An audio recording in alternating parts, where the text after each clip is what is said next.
সরকার মিথ্যা আশ্বাস দিয়ে প্রতারণা করেছে বলে অভিযোগ করেছেন বিএনপির নেতা ইশরাক হোসেন। মিথ্যা আশ্বাস দিয়ে আন্দোলনকারীদের রাজপথ থেকে সরানো হয়েছে বলেও মন্তব্য করেন তিনি।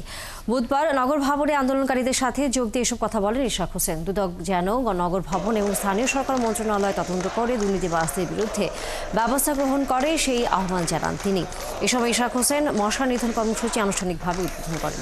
ডেঙ্গু প্রতিরোধ কার্যক্রম পরিচালনার নির্দেশনাও দেন তিনি। এদিকে আজও সকাল থেকে তার সমর্থকেরা নগর ভবনের সামনে বিক্ষোভ করেন। এতে বিভিন্ন ওয়ার্ডের নেতাকর্মীরাও যোগ দেন।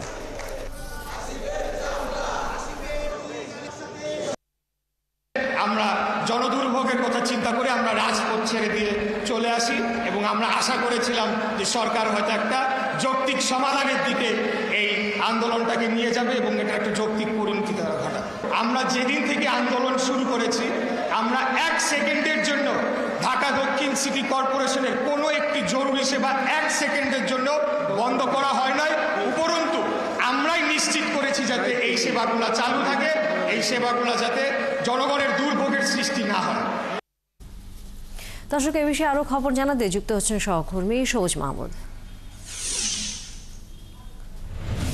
সবুজ, আমরা জানি যে ইশরাক হোসেন নগর ভবনের অনানুষ্ঠানিকভাবে দায়িত্ব নিয়েছেন এবং বেশ কিছু জনসাধারণের সেবাও তিনি দিচ্ছেন এবং বক্তব্য রেখেছেন। সকালে তার বক্তব্যের কথা জানানোর পাশাপাশি আর কি ধরনের সেখানে কর্মসূচি পালন করছেন তার সমর্থকেরা?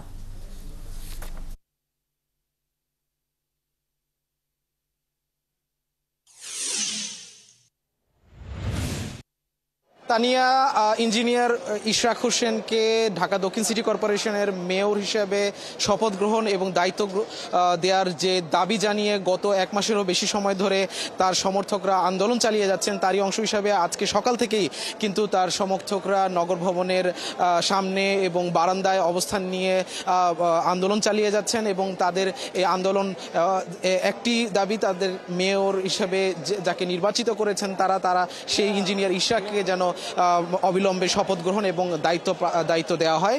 তো দুপুর 1টা নাগাদ কিন্তু ইশরাক হোসেন নগর ভবনে এসেছেন এবং তাদের যারা আন্দোলনরত আছেন তাদের নিয়ে একটি ভাষণও দেন। সেই ভাষণে তিনি বর্তমান সরকারের স্থানীয় সরকার মন্ত্রণালয় উপদেষ্টা আসিফ মোহাম্মদ সজীব ভুঁইয়ার তিনি সমালোচনা করেন। সেই সাথে সাথে বর্তমান সরকার তাদেরকে সাথে যে প্রতারণা করেছে এই ধরনের একটা অভিযোগ করে তারা জানাচ্ছেন যে তাদেরকে মিথ্যা আশ্বাস দিয়ে এবং জনগণের ভোগান্তির কথা চিন্তা করে তারা আন্দোলন কিছুক্ষণের জন্য শিথিল করেছিলেন।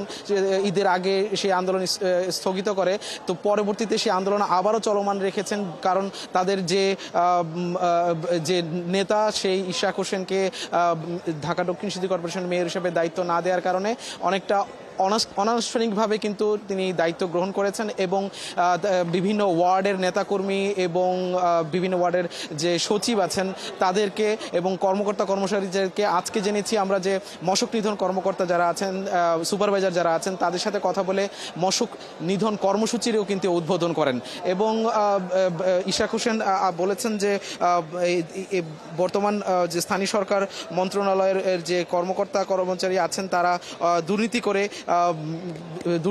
করেছে, ব্যাপক পরিমাণ দুর্নীতি করেছে এবং এইগুলোর তদন্ত করার জন্য তিনি দুদককে আহ্বান জানান এবং ইশরাক হোসেন আরও বলেছেন যে আদালতের রায় এবং নির্বাচন কমিশনের গ্যাজেট প্রকাশের পরও কোনোভাবে আইনি বৈধতা নেই যে এখানে কোনো প্রশাসক নিয়োগ করা হতে পারে, সুতরাং প্রশাসক নিয়োগ করা যেমন অবৈধ সেটি অবৈধ বলে তিনি দাবি করছেন এবং বলছেন যে